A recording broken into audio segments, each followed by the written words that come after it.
আসসালামু আলাইকুম রহমতুল্লাহি ওবরকাতুহু।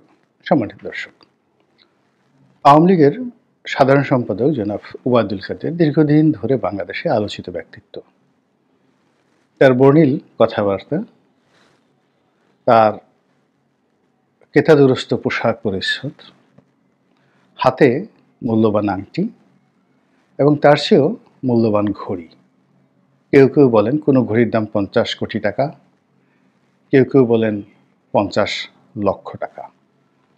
এর কারণ হলো তিনি যে ঘড়িগুলো পরতেন, সেই প্যাটেক ফিলিপ থেকে শুরু করে রোলেক্স কিংবা অন্য দামি যে ব্র্যান্ডগুলো আছে, এই ঘড়িগুলোর মূল্য কম করে হলেও 20 লাখ টাকা, আর সর্বোচ্চ 50 কোটি, 100 কোটি, 500 কোটি টাকা মূল্যেরও কিন্তু ঘড়ি আছে। তো তিনি সেই ঘড়িগুলো পরতেন এবং তার এরকম ঘড়ির সংখ্যা ছিল নাকি কয়েকশো, আল্লাহ ভালো জানেন। তো সেই মানুষটি রাজনীতিতে সজ্জন ছিলেন, ব্যক্তিগতভাবে কারোর সাথে মারামারি কাটাকাটি, তারপরে মামলা মোকদ্দমা হামলা অনেকটা আছে না, যে যেমন সালমান এফ রহমান সাহেব যেটা করতেন, কাউকে টার্গেট করতেন তো তার একেবারে জীবন শেষ। একমাত্র আল্লাহর অশেষ রহমত, তিনি আমাকে কিছু করতে পারেননি। এর কারণ হলো 2014 সন থেকে বা 12 সন থেকে তার সঙ্গে আমার যে বিরোধ। তো জেলে আমি গিয়েছিলাম, এটা তার কারণে নয়, জেলে গিয়েছিলাম আমার কারণে, সেটা ভিন্ন প্রসঙ্গ। কিন্তু কেন জানি তিনি আমার সঙ্গে বিরোধে জড়াননি।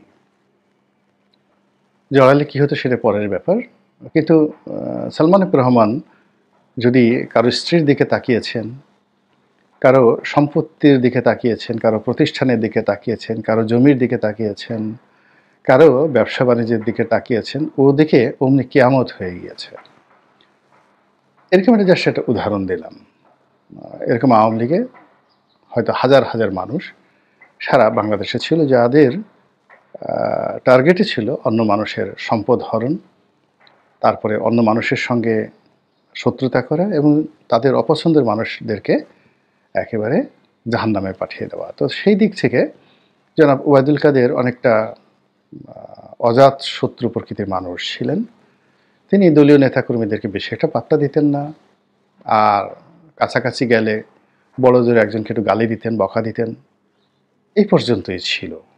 কিন্তু ওরকম সন্ত্রাসী কর্মকাণ্ডের সঙ্গে তিনি কখনোই জড়িত ছিলেন না।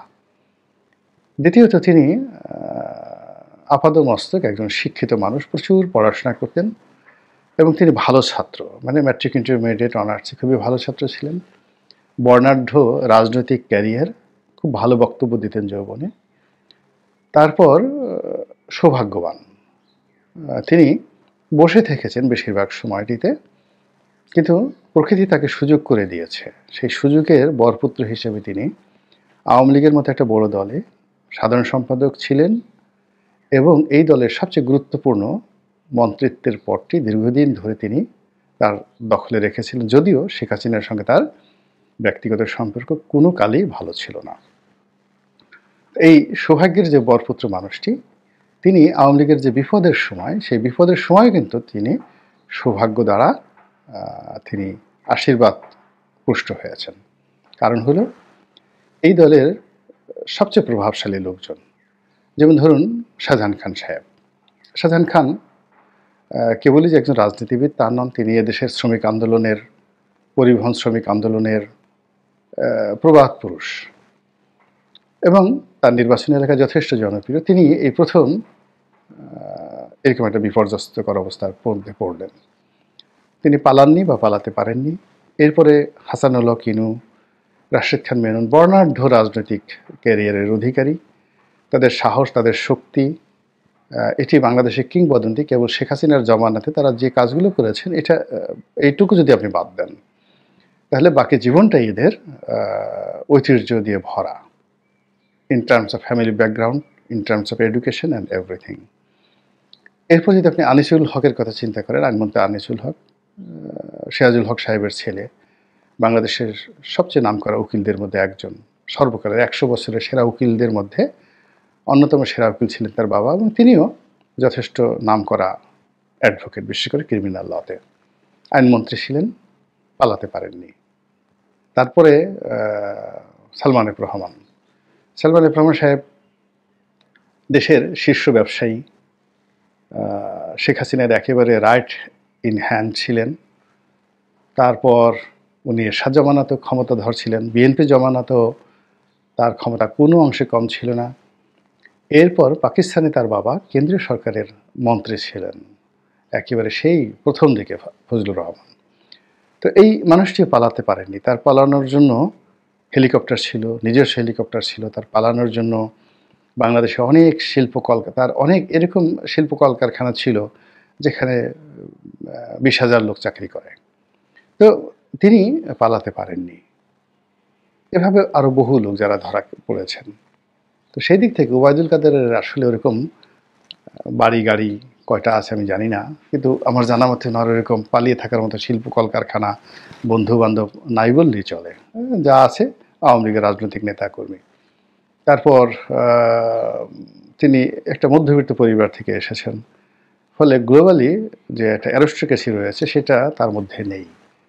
তিনি বড়দের হয়তো কলকাতাতে একটা বাড়ি করার কথা কল্পনা করতে পারেন, কিন্তু সালমানদের মতো মানে লন্ডনে বিশাল একটা বাড়ি করে, কিংবা জাভেদের মতো, ভূমিমন্ত্রী জাভেদের মতো সে 800 লন্ডন আমেরিকাতে 800 বাড়ি কেনার মতো কলিজা আগামী 100 বছরও ওবায়দুল কাদেরের হতো না। তো সেই ওবায়দুল কাদের সে যে সৌভাগ্যের বরপুত্র, তা প্রমাণ পাওয়া গেল যে তিনি বাংলাদেশে নাকি 3 মাস ছিলেন জামাই আদরে। এখন সবাই কানাঘুষা করছেন, কোথায় ছিলেন, কার বাড়িতে ছিলেন, কার ঘরে ছিলেন, কোন লোকেশনে ছিলেন, কার জিম্মায় ছিলেন, তাকে কারা পেট্রোনাইজ করছে, এবং এগুলো নিয়ে নানা রকম গুজব ছড়িয়ে পড়েছে। এবং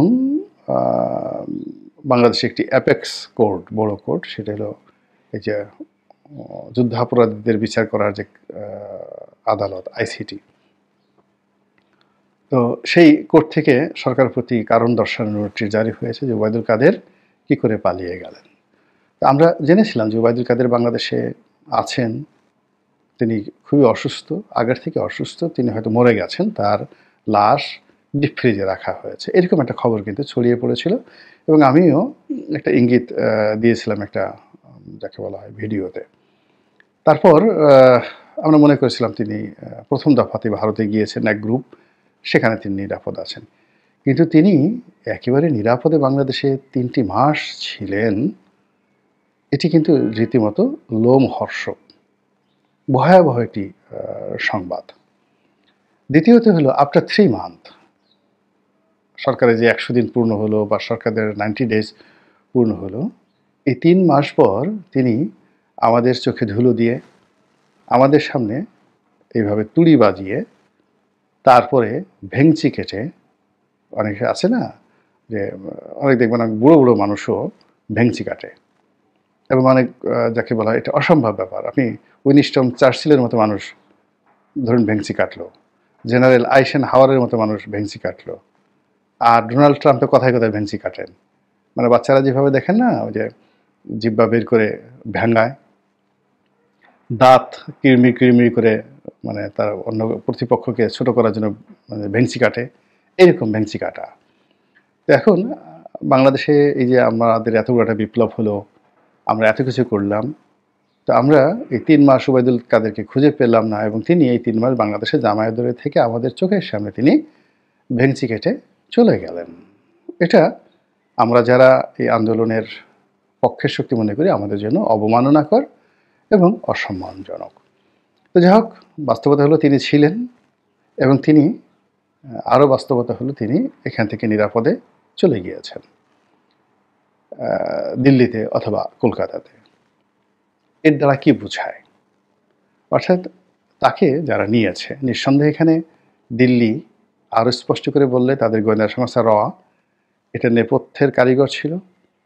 তারা অত্যন্ত ম্যাটিকুলাসলি অঙ্ক কষে কষে কষে কষে এই ওবায়দুল কাদেরকে তারা বাঁচিয়ে রেখেছেন, এবং তাদের প্রয়োজনে তারা ওবায়দুল কাদেরকে নিয়ে গেছেন। যদি ওবায়দুল কাদেরকে নিয়ে তাদের কোনো প্ল্যান না থাকতো, আওয়ামী লীগকে নিয়ে তাদের কোনো পরিকল্পনা না থাকতো, তারা কোনো অবস্থাতেই নিয়ে যেতেন না।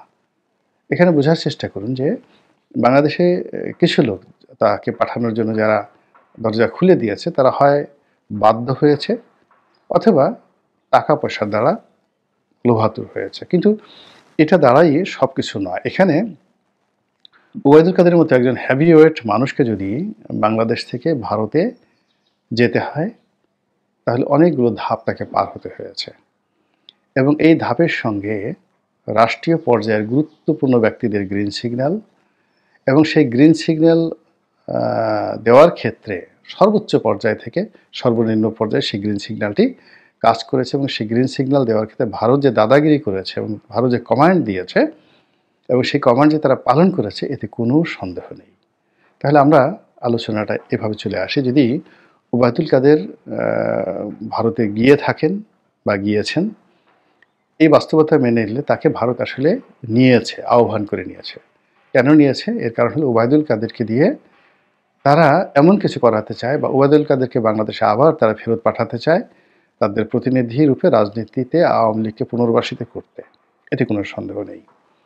২ নম্বর হলো যে এখন এই বাংলাদেশে এমন অনেকে আছেন যারা ভারতের কথায় চলছেন, ভারতের এজেন্ট হিসেবে কাজ করছেন, রয়ের এজেন্ট হিসেবে কাজ করছেন এবং এই লোকগুলোর স্পর্ধা, সাহস এতটা বেশি যে তারা ওবায়দুল কাদের সাহেবের মতো মানুষকে লুকিয়ে রাখতে পারেন, আবার সেই তাদের হুকুমদাতা অর্থাৎ রয়ের হুকুমে তারা তাকে জামায় আদর করে মাথায় করে নিজেরা সীমান্ত পর্যন্ত নিয়ে তারা কলকাতাতে, আগরতলাতে বা অন্য কোনো সীমান্তের উপরে তাদেরকে পৌঁছে দিতে পারেন। তো কাজেই এই যে ওবায়দুল কাদের যে বিষয়টি, তিনি কেবল ৩ মাস পালিয়েছিলেন এটাই খবর নয়, কিংবা তিনি নিরাপদে ভারতে গেছেন এটাই খবর নয়। এর মূল খবর হলো, এই ঘটনার পেছনে মূল খবর হলো যে এর দ্বারা আগামী দিনে আমাদের রাজনীতিতে কী মেরুকরণ হচ্ছে, আমাদের জন্য কী পরিণতি অপেক্ষা করছে এবং আমাদের এই দেশে আমরা যে এত ভারত বিরোধী হুম্বিতম্বি করছি, এত কথাবার্তা বলছি, এটির পরিণতি কী হবে। ভারতে যখন এখানে তাবেদার সরকার ছিল তখন একজন আবরার একটা সাধারণ স্ট্যাটাস দিয়েছিলেন, তার বিনিময়ে তাকে খুন হতে হয়েছে। আর আমরা যে এখন হাজার হাজার আবরার হওয়ার চেষ্টা করছি এবং আবরারের চেয়েও অনেক সাহস নিয়ে, শক্তি নিয়ে আমরা যে কথাগুলো বলার চেষ্টা করছি, আবরারের মতো সাহস হবে না যদিও। এর কারণ হলো এখন আমরা মনে করছি যে যেহেতু শেখ হাসিনা নাই আমরা নিরাপদ, ভারতকে আমরা খেয়ে ফেলবো। কিন্তু আবরার আমাদের চেয়ে অনেক অনেক সাহসী। সে শেখ হাসিনার কলিজার মধ্যে ঢুকে সেখানে সে এন্টি ভারত, ভারত বিরোধী একটা সিল সেখানে সে মেরেছিল ফেসবুকের মাধ্যমে। সে জীবন দিয়েছে, কিন্তু তার ছবি, তার প্রতিচ্ছবি, তার কর্ম অমর এবং অক্ষয় হয়ে থাকবে বাংলার ইতিহাসে। তো এখন বাস্তবতা হলো যে আমরা যারা এই আবরার হওয়ার চেষ্টা করেছি বা করে যাচ্ছি, যদি এই জমানাতে এসে ওবায়দুল কাদেরকে এইভাবে এখান থেকে নিরাপদে সরিয়ে নেওয়া যেতে পারে, তাহলে 2 দিন পরে জেলখানা থেকে আনিসুল হক যে যাবেন না, বা 2 দিন পরে যে সালমান এফ রহমানকে হঠাৎ লন্ডনে দেখা যাবে না, বলেন তো এটার গ্যারান্টিটা কি? আমি তো এটার কোনো গ্যারান্টি দেখছি না। মহান আল্লাহ রাব্বুল আলামিন আমাদের সবাইকে হেদায়েত দান করুন এবং হেফাজত করুন। আসসালামু আলাইকুম ওয়া রাহমাতুল্লাহি ওয়া বারাকাতুহু।